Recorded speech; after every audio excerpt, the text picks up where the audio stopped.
Dear student, આજના આપણા 12 કોમર્સના આ કંપનીના વાર્ષિક હિસાબના પ્રકરણની અંદર ફરી સરવૈયું જ્યાંથી સમજવાનું બાકી છે ત્યાંથી આગળ ચાલીશું.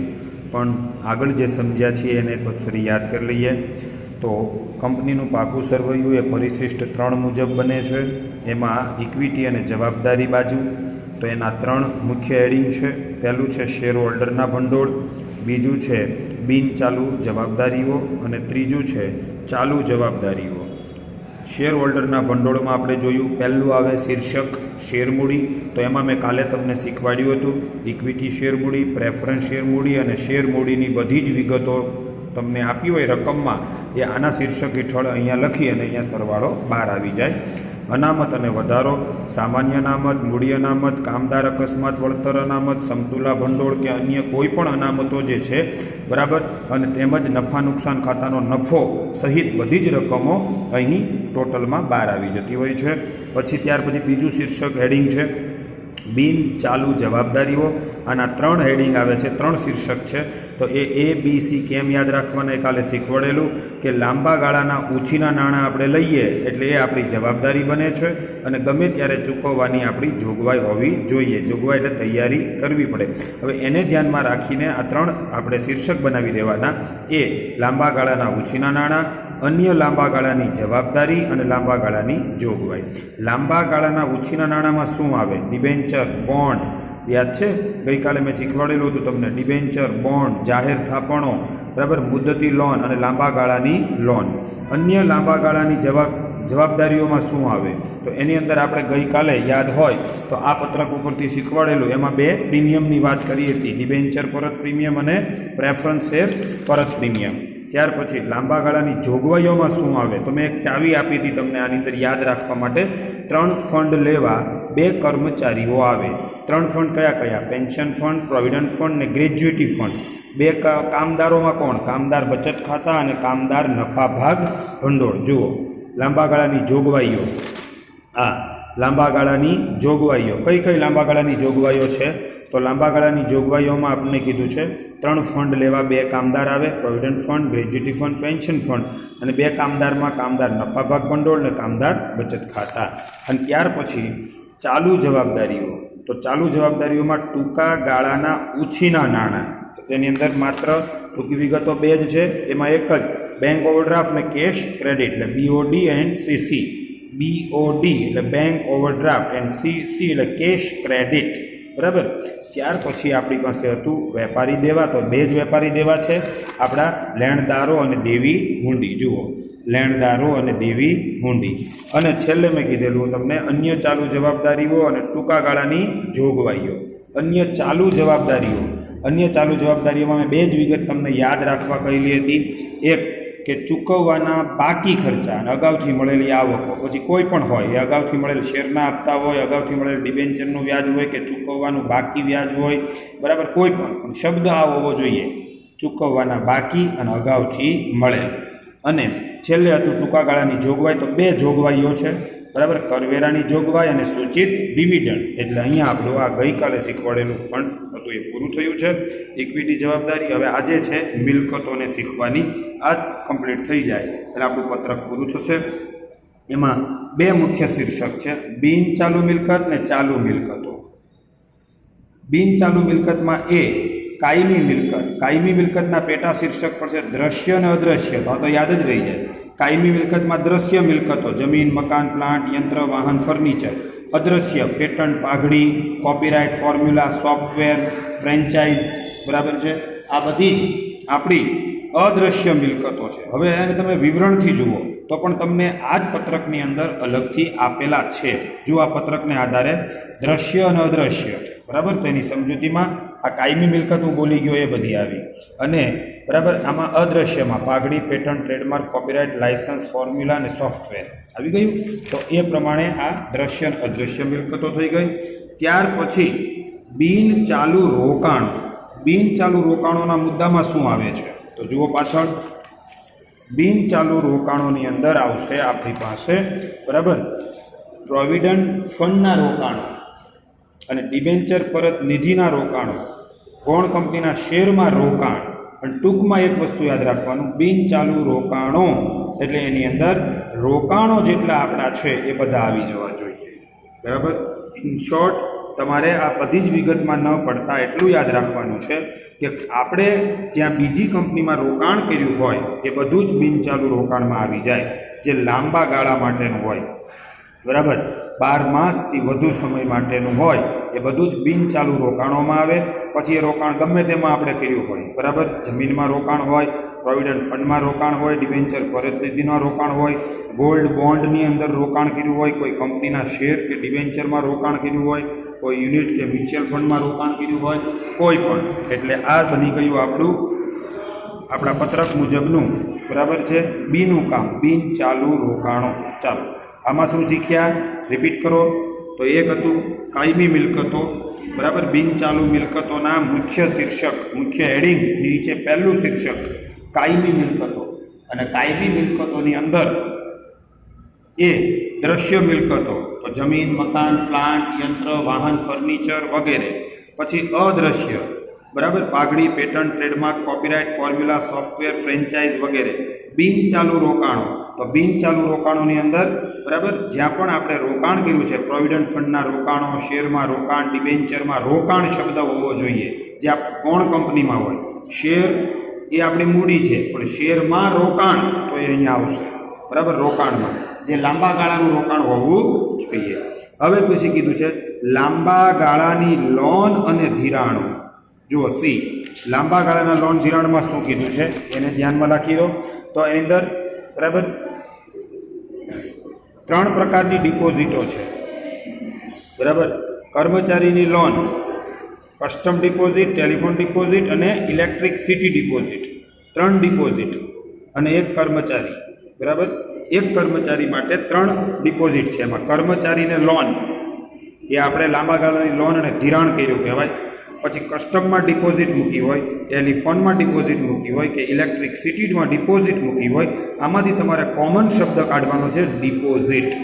યાદ રાખજો, આપણે કોઈને લોન આપી છે 12 માસથી વધુ સમય માટે, તે આપેલી લોન અને ડિપોઝિટ એ બધું જ લાંબા ગાળાના આપણે આપેલ લોન અને ધિરાણમાં આવશે, બરાબર.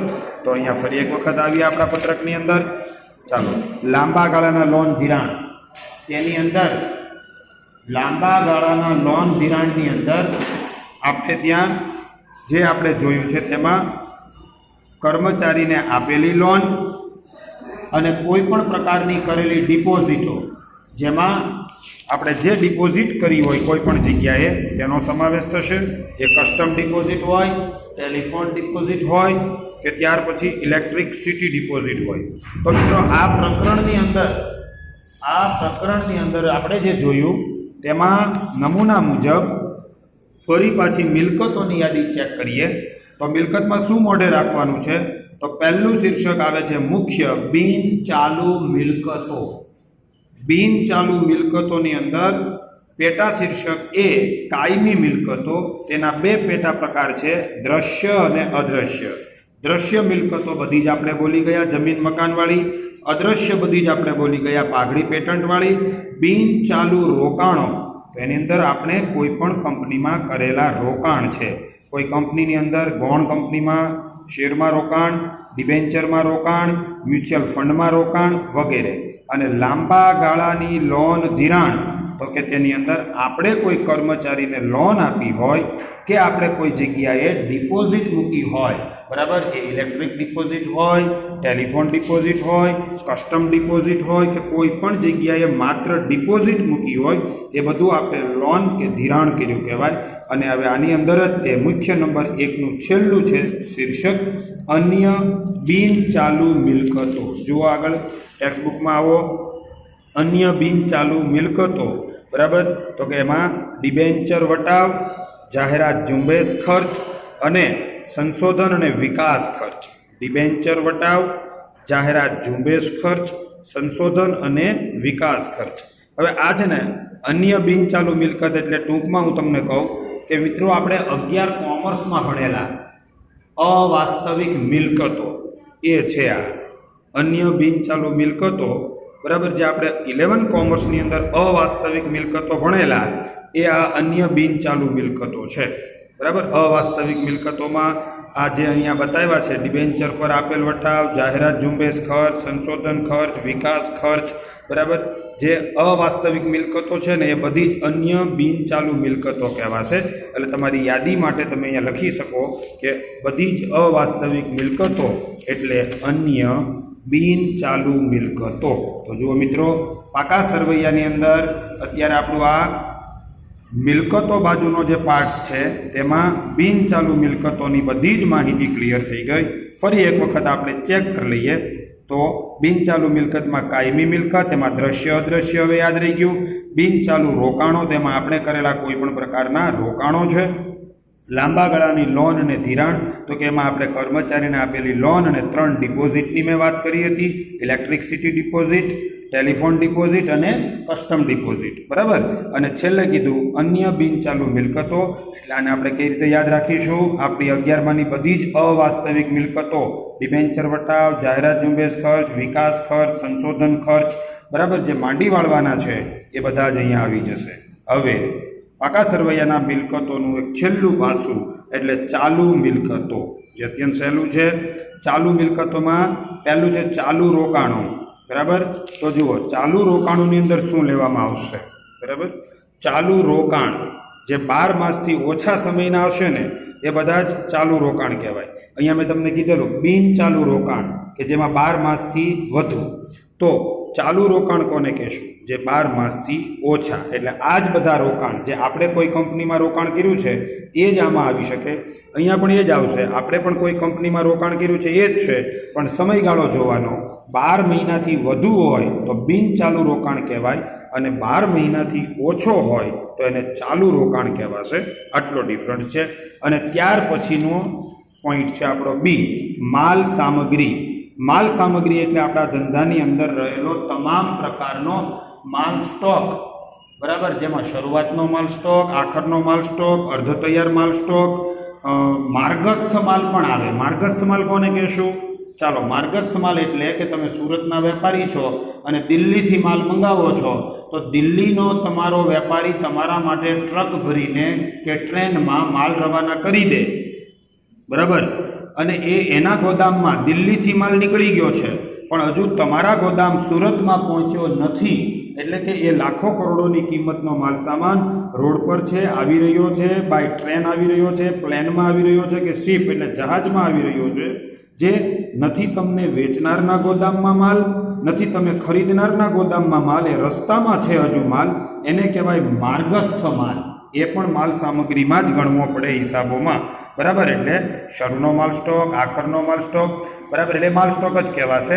અને માર્ગસ્થ માલ સામાન. ત્યાર પછી સ્ટોર. સ્ટોર એટલે જે ધંધાની અંદર સંગ્રહ થતો હોય માલ સામાનનો, તે છૂટા ભાગો, ઓજારો, બધું જ. જુઓ અહીંયા હવે ટેક્સ્ટ બુકની યાદી જોઈ લો છે. બરાબર, આ કાચા માલનો સ્ટોક, અર્ધ તૈયાર માલનો સ્ટોક, છૂટા ભાગો, ઓજારો, વપરાશી સ્ટોર્સ અને માર્ગસ્થ માલ. બરાબર, એટલે આ બધો જ એ માલ સામગ્રીમાં આવશે. તો આને યાદ રાખવું અત્યંત સહેલું છે. બરાબર, આટલું બધું સહેલું તો ક્યારેય નહોતું. હવે જુઓ, ત્યાર પછી છે વેપારી લેણા. યાદ કરો, સરવૈયાના પત્રકમાં સામેની બાજુ વેપારી દેવા હતા, દેવું, લેણદાર અને દેવી હુંડી. તો અહીંયા છે વેપારી લેણા. તો આપણું લેણું એટલે દેવાદારો અને લેણી હુંડી. જોઈ લો. બરાબર, યાદીમાં આવી જાઓ. વેપારી લેણા તો કે દેવાદારો અને લેણી હુંડી. ઓકે, અને ત્યાર પછી છે છેલ્લે આગળ કીધું રોકડ અને રોકડ સમકક્ષ. રોકડ અને રોકડ સમકક્ષ શું છે? તો કે આપણી પાસે પડેલી જેટલી રોકડ છે, રોકડ શિલ્લક હોય, બેંકમાં શિલ્લક હોય, એ બધું જ આમાં લખી દેવાનું છે રોકડ અને રોકડ સમકક્ષમાં. છતાં એની યાદી એકવાર ચેક કરીએ. ડી જુઓ, રોકડ અને રોકડ સમકક્ષ. તો કે શું કીધું? હાથ પર રહેલી રોકડ, બેંકમાં શિલ્લક અને ચેક અને ડ્રાફ્ટ. એટલે આપણી પાસે જેટલી રોકડ હોય એને કહેવાય રોકડ અને રોકડ સમકક્ષ. તો મિત્રો, ફરી હું અહીંયા અટકાવીને પાછો ઉપર જાઉં છું. ચાલુ મિલકતમાં શું આપણે જોયું? તો પહેલું કીધું ચાલુ રોકાણ, તો અહીંયા છે બિન ચાલુ રોકાણ. ચાલો બંને રોકાણ સરખા. બિન ચાલુ રોકાણનો સમયગાળો 12 માસથી વધુ, તો ચાલુ રોકાણનો સમયગાળો 12 માસથી ઓછો. માલ સામગ્રી એમાં શું આવે? શરૂનો સ્ટોક, અર્ધ તૈયાર માલનો સ્ટોક, તૈયાર માલનો સ્ટોક, તૈયાર માલનો સ્ટોર્સ, માર્ગસ્થ માલ, બધું જ આમાં આવશે. વેપારી લેણામાં, દેવાદારો અને લેણી ઊંડી. રોકડ ને રોકડ સમકક્ષમાં આપણી પાસે રહેલી રોકડ શિલ્લક, બેંક શિલ્લક, ચેક, ડ્રાફ્ટ, જેટલું કેશ પડ્યું હોય એ બધું આમાં લખવાનું છે આપણે. છેલ્લી 2 વિગત, ટૂંકા ગાળાના લોન ધિરાણ, અન્ય ચાલુ મિલકતો. બરાબર, અન્ય ચાલુ મિલકતો અને ટૂંકા ગાળાના લોન ધિરાણ વિશે તમે 11 માંથી વાકેફ છો. હવે તો આપણું આ 12મું છે, બહુ ઇઝી છે, છતાં એકવાર ચેક કરો એટલે તમને તરત ખ્યાલ આવી જશે કે ટૂંકા ગાળાના લોન ધિરાણ એટલે 12 માસથી ઓછા સમય માટે આપેલી લોન. અને અન્ય ચાલુ મિલકતમાં શું છે? જેમ તમને યાદ હોય તો મેં અહીંયા ચાલુ જવાબદારીમાં 2 શબ્દો યાદ રાખવા કીધેલા, ચૂકવવાના બાકી ખર્ચા, અગાઉથી મળેલી આવક. એવી જ રીતે ચાલુ મિલકતમાં શું આવશે? અગાઉથી ચૂકવેલ ખર્ચ અને મળવાની બાકી આવક. આ જ રીતે યાદ રાખવાનું.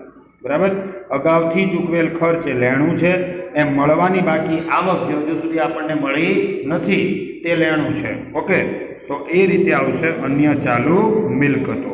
મિત્રો, આ રીતે આખું પત્રક અહીંયા મેં તમને સમજાવી દીધું. હવે તમારે આને વ્યવસ્થિત રીતે કમ્પ્લીટ કરવાનું છે. આ છે આપણું પરિશિષ્ટ 3, 1956 અ કોર્પોરેટ લો ઓફ ઇન્ડિયા, અને તેની અંદર જે સુધારા થયા 2013 અને એના પરિશિષ્ટ 3 મુજબનું જે પત્રક આપણને 12મા ધોરણના બોર્ડમાં પૂછાશે એ આ છે. ફરજિયાત તમારો આ 12માનો 11 માર્ક્સનો દાખલો છે. બરાબર, તો આ પત્રક કેમ મોઢે કરવું આખું એ મેં તમને આ 2 દિવસના કન્ટિન્યુ લેક્ચર ગઈકાલ અને આજે બતાવી દીધું છે.